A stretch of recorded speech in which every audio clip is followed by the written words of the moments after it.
Мухаммад Басханов родился 6 марта 1895 года в селении Ведено. Его предки родом из горного селения Харачой. Принадлежат они к Харачоевскому тейпу. Отец Абдусалам, имя матери неизвестно. Басха Хаджи, дедушка Мухаммада, со своей родней переселился в селение Листанджи, где они и остались жить. Басха Хаджи был человеком религиозным и к делам духовным относился очень серьезно. Своего сына Абдусалама, отца Мухаммада, он воспитал также в соответствии с требованиями ислама. В начале 20 века Басха Хаджи совершил хадж в Мекку.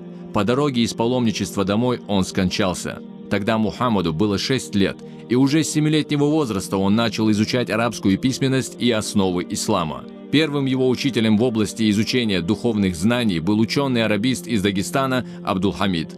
После этого он обучался теологическим наукам в медресе в селениях Тевзана и Листанджи. Другими его учителями были алимы Абу-Бакар, Абдул-Азим, Асхаб Мулла. Мухаммад Мулла, так его называют родные и знакомые, был мюридом шейха Кунты Хаджи, да будет возвышена его святость.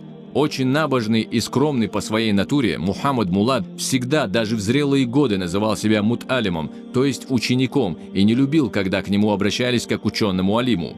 «Человек всю жизнь должен искать знания и учиться», утверждал он и жил с этим принципом.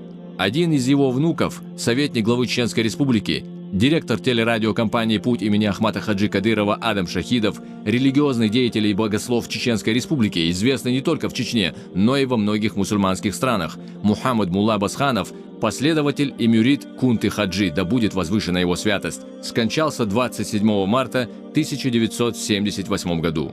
Его похоронили на родовом кладбище в селении Элистанджи. Он завещал своей родне, когда его не станет, посадить над могилой дерево без корня и листьев, и если оно прорастет и зацветет, только тогда соорудить каменную постройку. Спустя год на месте захоронения этого шейха его родные воздвигли святыню.